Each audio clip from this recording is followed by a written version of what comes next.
오늘 주시는 하나님의 말씀은 신약성경 마태복음 5장 말씀입니다.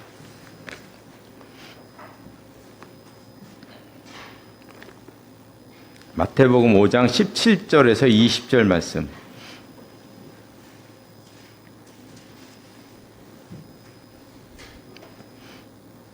한 절씩 교독하시겠습니다.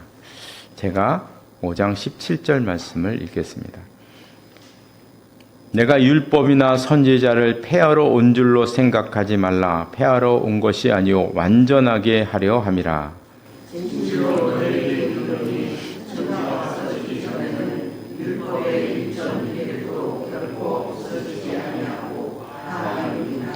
그러므로 누구든지 이 계명 중에 지극히 작은 것 하나라도 버리고 또 그같이 사람을 가르치는 자는 천국에서 지극히 작다 일컬음을 받을 것이요 누구든지 이를 행하며 가르치는 자는 천국에서 크다 일컬음을 받으리라. 내가 너희에게 이르노니 너희 의가 서기관과 바리새인보다 더 낫지 못하면 결코 천국에 들어가지 못하리라. 아멘. 이 말씀이 하나님의 은혜가 함께 하시기를 바랍니다. 오늘 말씀은 예수님의 말씀 가운데서 아주 유명하고 너무나 중요한 말씀 가운데 또 하나입니다. 그래서 오늘 보면 18절에 보면 율법의 1.1획도 다 이룰 것이다 하는 말씀이 나옵니다. 히브리어는 점과 획으로 되어 있는 문자입니다.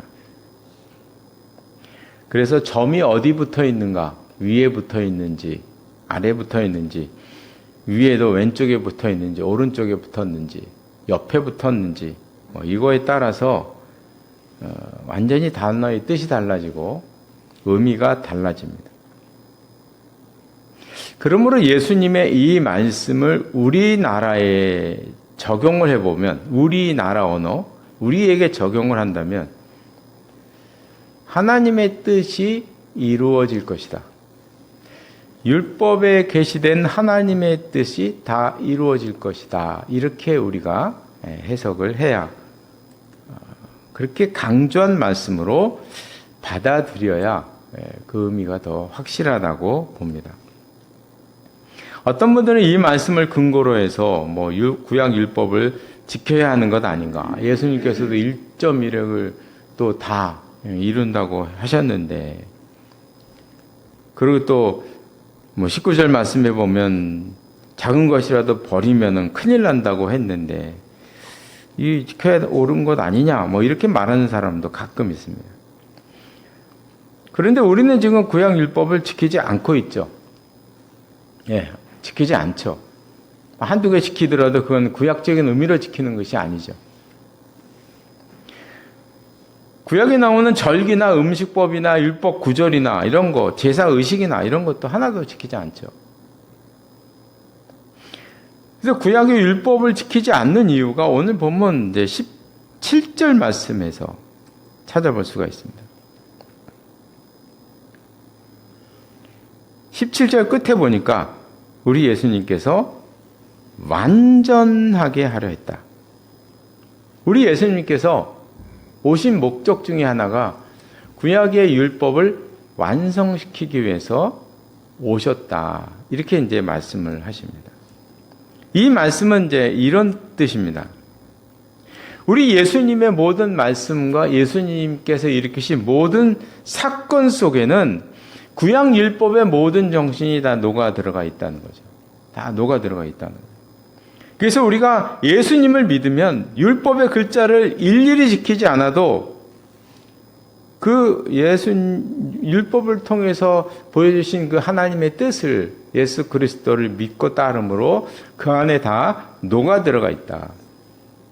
그래서 구약의 율법의 글자를 일일이 따라 하지 않는다. 지금은 안 와도 된다는 것이죠. 이걸 조금 더 구체적으로 말하면 이렇게 됩니다.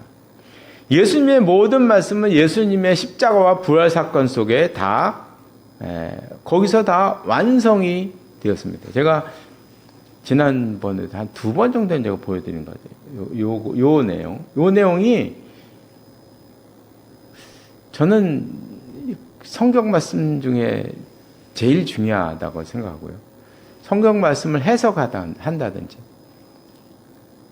특별히 이제 구약 성경의 말씀을 볼 때 이거를 알고 있는 것이 대단히 중요하다고 생각해요. 예수 그리스도의 사상과 정신은 십자가와 부활 속에 다 들어있는데, 우리 기독교의 출발은 십자가 부활 사건이에요. 왜냐하면 십자가 부활은 구약의 율법과 언약의 완성을 의미했고, 이 십자가 부활 사건을 보면 하나님의 사랑과 의가 드러나고 있고, 죄가 무엇인지 죄인이 무엇인지 드러나고 있고, 구원과 칭의가 무엇인지 그 사건에 드러나 있고, 율법과 죄에서의 해방, 영원한 승리, 이런 모든 것들이 다 예수님의 십자가와 부활 사건 속에 다 들어가 있어요. 다 나타나 있어요. 그래서 기독교 교리의 출발과 끝은 다 예수님의 십자가와 부활 사건 속에서 다 담겨 있다는 거죠. 처음과 끝이 다 담겨 있다는 거죠. 그래서 이거는 우리 성도님들이 외우셔야 합니다. 제가 막 2번, 3번 자꾸 보여드린 건 외우셔야 되는 거예요. 외우셔야 됩니다. 십자가 부활 사건 속에 하나님의 사랑과 의가 계시되어 있습니다. 그래서 우리는 또다시 율법의 글자에 얽매일 필요가 없다는 거죠. 글자는 그저 영적인 의미만이 남았다. 구약 성경에 나와 있는 그 글자들은 우리들에게 영적인 의미만 우리에게 지금 주고 있는 것이지, 그 이상의 다른 의미를 그 안에서 찾을 수가 없다는 거죠. 그래서 우리가 구약 성경을 볼 때도 제가 누누이 말씀드린 것처럼 구약 성경은 글자를 그대로 보시면 안 된다는 거죠. 그대로 보시면 안 되는 거예요.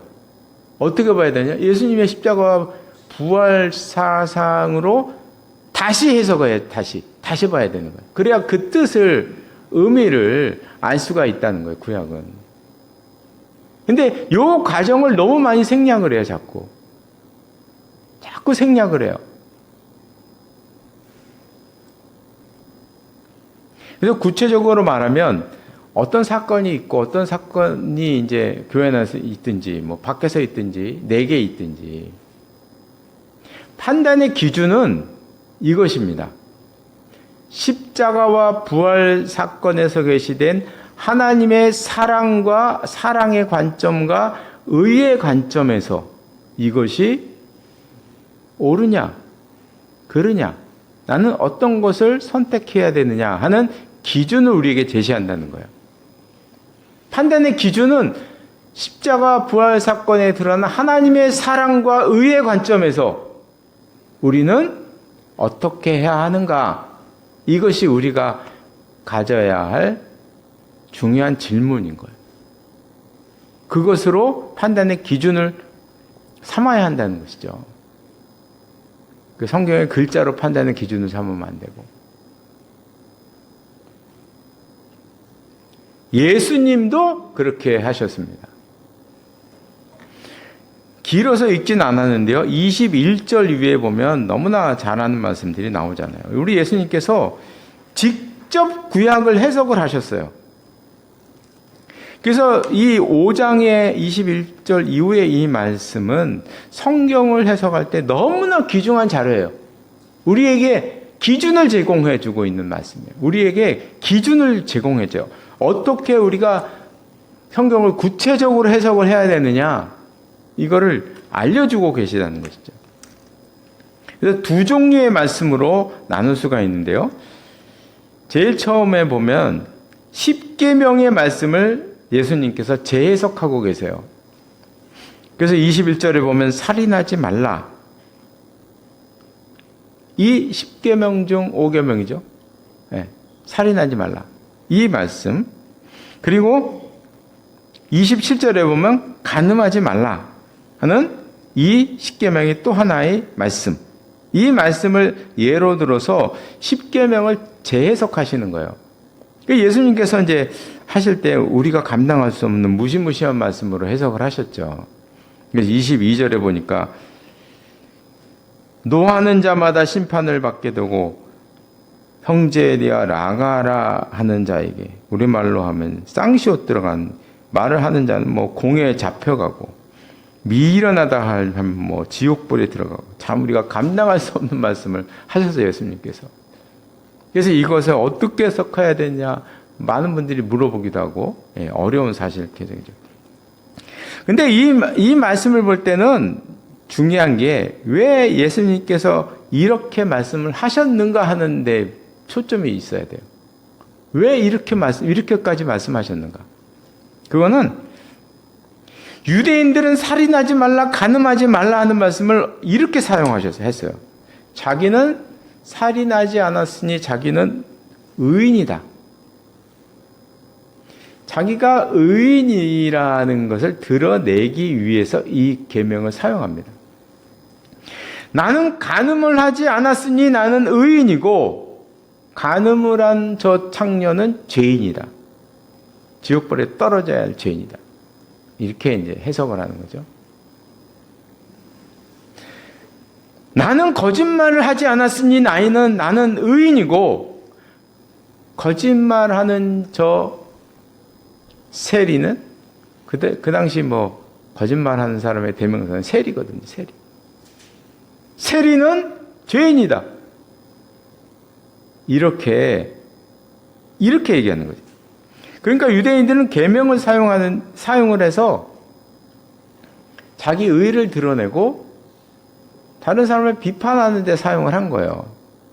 이게 그냥 유대인들이 다 이랬다고 생각하시면 돼요. 예수님 시대에 유대인들이 다. 그런데 사실 십계명의 말씀, 살인하지 말라, 간음하지 말라, 도둑질을 하지 말라, 이 말씀의 본래 그 하나님께서 말씀하시는 의미는 형제 사랑이거든요. 형제 사랑이잖아요, 그죠? 형제 사랑입니다. 이웃을 사랑하는 의미에서 이 율법을 주신 것입니다. 그래서 십계명의 말씀, 율법의 모든 말씀은 우리가 아는 대로 두 가지로 요약이 되잖아요. 예수님께서도 말씀하신 것처럼 첫째는 하나님의 사랑이요, 둘째는 이웃 사랑이다. 이게 모든 율법과 모든 선지자, 그러니까 모세 오경과 모든 선지서들의 모든 내용의 종합이다. 이렇게 예수님께서 말씀하셨거든요. 율법과 선지자들의 강령이다. 이렇게 말씀하셨거든요. 하나님 사랑, 이웃 사랑. 1부터 4계명은 하나님 사랑, 5부터 10까지는 이웃 사랑. 이렇게 구분돼서 우리에게 말씀해 주고 있잖아요. 그런데 참 흥미로운 것은 유대인들은 열심히 그 계명을 문자대로 지켰어요. 우리가 그걸 부인하면 안 되죠. 그렇죠? 열심히 지켰어요. 그런데 그 율법의 의미와는 정반대의 적용을 했다는 거예요. 계명으로 자기 의를 드러내고 형제를 비판하고, 그래서 결국에는 형제를 사랑하는 하라는 하나님께서 말씀하신 율법의 뜻을 저버렸다는 거죠. 율법을 지켰는데 율법의 뜻을 저버렸어요. 이런 아이러니한 상황이 벌어지고 있다는 거죠. 자기는 글자대로 정말 자기의 생명을 다 바쳐서 자기 힘을 다해서 문자를 다 지켰어요. 그런데 그 속에 담겨있는 형제 사랑이라는 하나님의 뜻을 저버렸다는 거예요.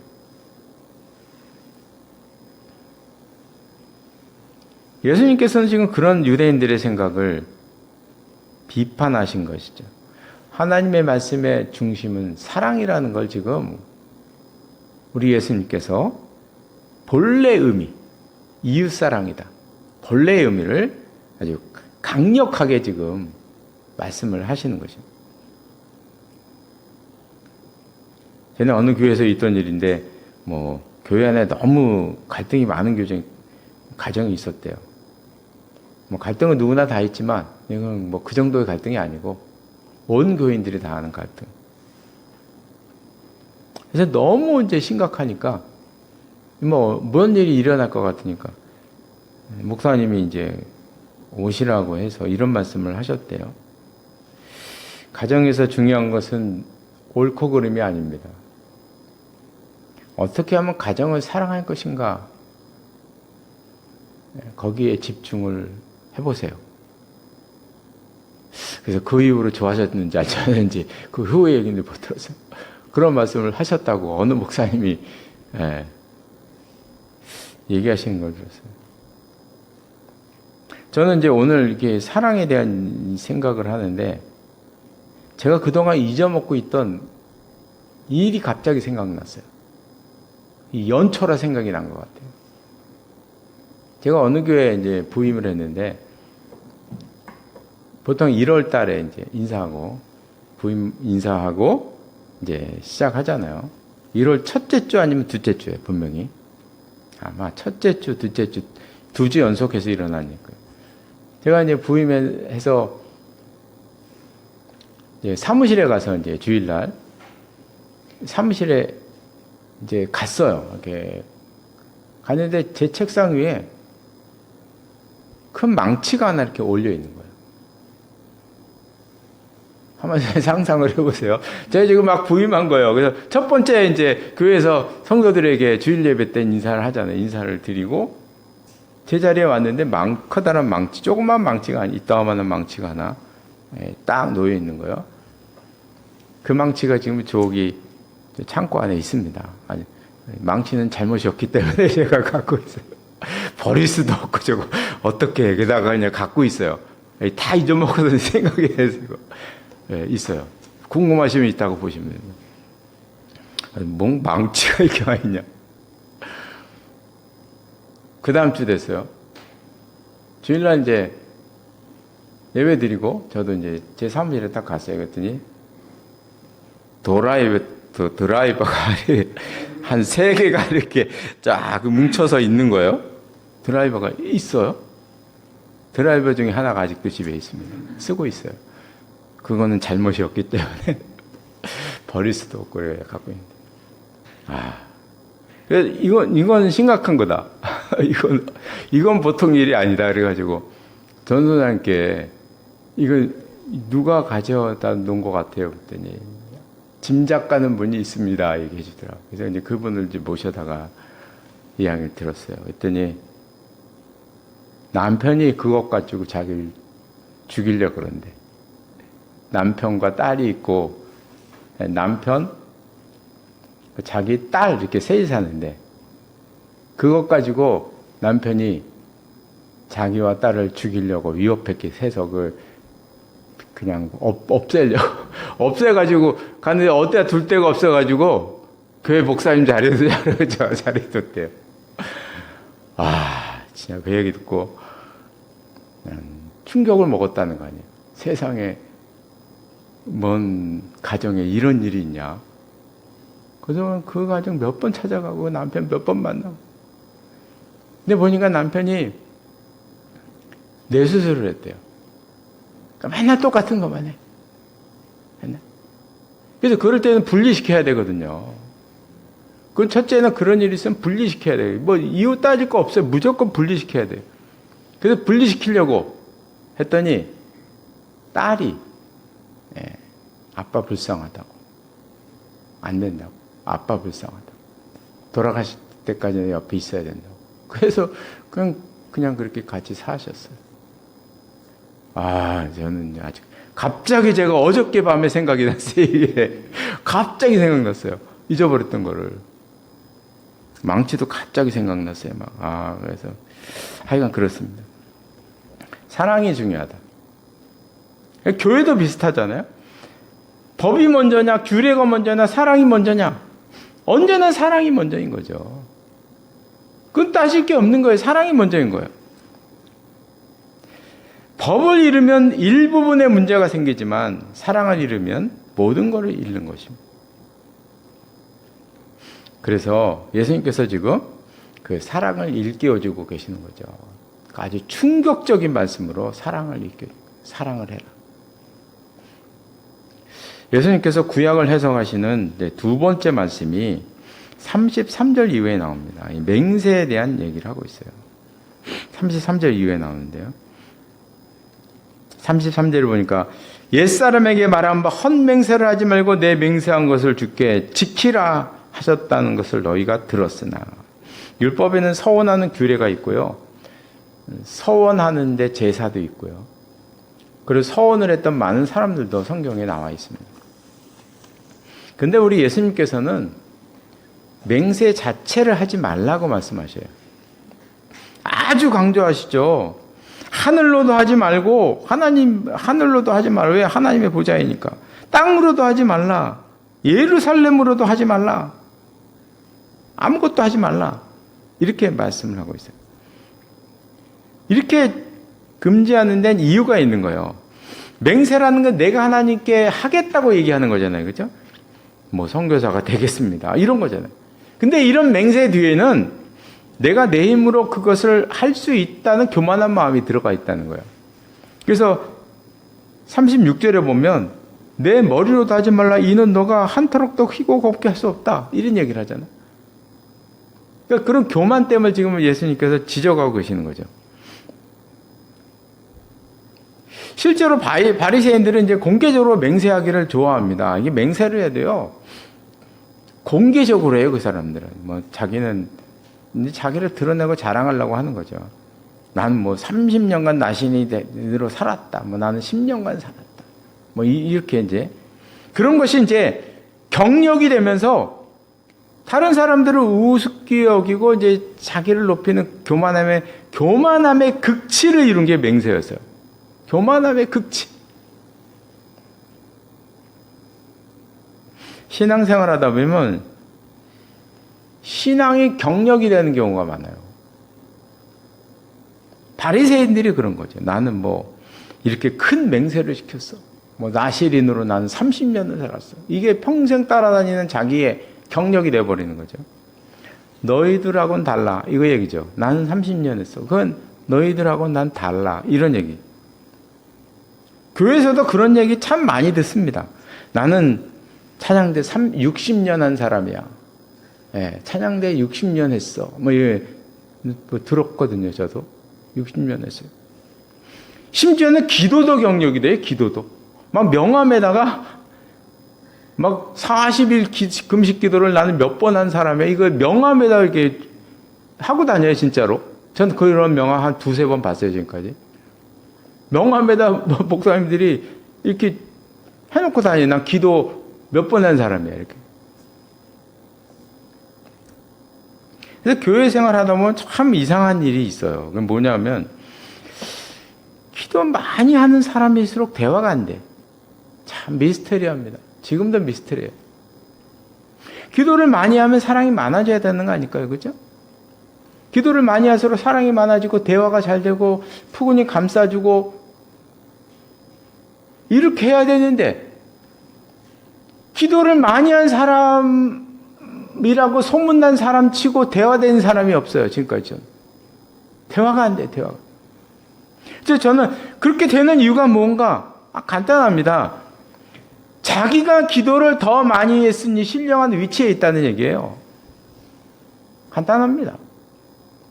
내가 너보다 더 기도 많이 했으니까 내가 너보다 신령한 위치에 있다는 얘기예요. 기도가 경력이 됩니다. 이게 유대인들하고 똑같잖아요. 그죠? 지금 그 공식이 똑같아요. 열심히 유대인들도 글자의 계명대로 열심히 했어요. 근데 하나님의 뜻을 저버렸잖아요. 기도를 열심히 했어요. 네. 근데 그거 갖고 하나님의 뜻을 저버리고 있잖아요. 그죠? 저버리고 있어요. 똑같아요, 맥락이. 신앙생활은 구약시대나 지금이나 신앙생활의 패턴은 비슷하게 나타나요. 저는 그런 생각을 많이 해요. 그런 생각을 갖느니 차라리 기도를 조금 하는 것이 낫다. 저도 이런 생각 한 다음부터 전 금식 기도를 안 합니다. 안 해요. 저도 금식 기도 여러 차례 해봤거든요. 안 돼요. 그 마음을 안 되더라고. 그게. 사람의 힘으로 안 되더라고. 그 마음의 교만은 사람의 힘으로 안 돼요. 저절로 생겨요. 저절로. 그래서 차라리 조금 해라. 기도 조금 해라. 그런 마음 갖느니 기도 조금 하고 사랑 마음은 그냥 갖고 있는 게 낫다. 이 신앙이 경력이래만. 그리고 또 이 맹세 말씀 맨 끝단에 보면 37절에 보니까 너희 말은 옳다 옳다 아니라 아니라 하라 이에서 지나서는 악에서 난다 이런 말씀을. 이것도 유대인들의 행위에 대해서 비판하는 거죠. 예수님께서 말씀하신 모든 말씀, 대부분의 말씀 가운데는 그 당시 유대인들의 행태, 잘못된 행태들을 비판하는 의미를 가지고 있어요. 그걸로 이렇게 보셔야 의미를 알 수가 있죠. 유대인들의 행위가 하나님의 말씀에 지나쳤다는 거예요. 지나갔다는 것입니다. 율법을 자기 마음대로 해서 그래서 자기 의를 드러내는 데 사용하고 있잖아요. 네. 지나쳤다는 거예요. 그래서 결국 맹세도 자기를 드러내는 데 사용하고 있기 때문에 예수님께서 하시는 말씀은 너희는 그렇게 하지 말아라. 말씀에 옳다 아니라 하라. 여기서 지나가지 말아라. 이렇게 말씀하고 있습니다. 요즘 보면 교회에서 서약을 너무 많이 시키는 게 아닌가 하는 생각을 가질 때가 참 많이 있어요. 뭐 작정 기도도 많이 하고 여전히 많이 시키더라고요. 작정 헌금도 많고 어느 교회 가니까 뭐 봉투가 작정 봉투가 헌금 봉투가 막 30개 이상이 들려 있고 막 이렇잖아요. 그래서 이제 참 성도들이 갈등도 많이 하고 시험에 많이 들어요. 근데 어느 집사님이 이런 말씀을 하시더라고요. 작정헌금 교회에서 작정헌금을 쓰는데 한 구자에 1만 원인 줄 알고 10구자를 썼는데 나중에 알고 보니까 집에 와서 보니까 한 구자에 10만 원인 거예요. 한 달에 100만 원씩 헌금을 내야 되게 생겼어요. 그러니까 이제 너무나 고민이 돼가지고 어떻게 냅니까 그걸? 네, 주부가. 요게 이제 한 15년 20년, 15년 그 안쪽의 얘기인데 그러면 그때면은 뭐 100만 원이 그 큰 금액이잖아요. 월급 되는 그 금액이잖아요. 어떻게 냅니까 그걸? 그래서 옆에 있는 분들에게 이제 물어보는 거 구역 식구들하고 뭐 한테 물어보는데 답은 한결 같습니다. 작정했으니 내야 한다. 작정했으니까 아니면 해가 올 수 있다. 이 천편일률적인 대답을 하시는 거예요. 너무 고민이 되는 거죠. 해결은 간단합니다. 회계 집사님에게 가서 정정하면 되죠. 이거 간단한 일 아닌가요? 그냥 회계 집사님한테 가서 내가 잘못 봤다. 좀 바꿔다오. 하면 되는 거 아닌가요? 끝나는 거잖아요. 뭘 이거 갖고 이렇게 고민을 할까요? 하나님이 그런 헌금 좋아하시나요? 뭐 하나님이 그런 걸 왜 좋아하시겠어요, 그렇게? 뭐 좋아하실 리가 없는 헌금을 뭐 하라 그렇게 해.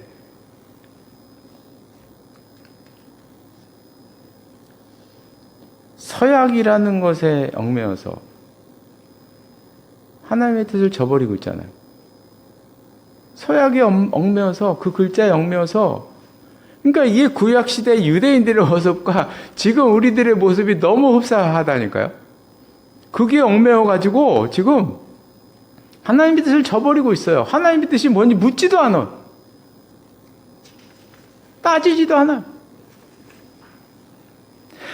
예수님께서는 맹세를 금지하셨는데 우리들은 맹세를 계속 만들어내고 있어요. 맹세를 생산해내고 있어. 교회가 맹세를 생산해내고 있어. 하지 말라고 했는데 예수님은 생산해내요. 맹세를. 그리고 그 맹세에 얽매여서 지내고 있어요.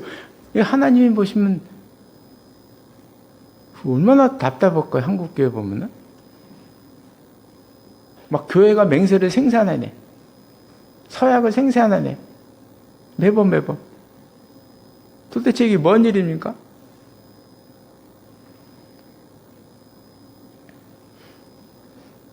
왜 자꾸 그런 걸 만들어서 교인들 힘들게 하는지 저는 진짜 모르겠어요.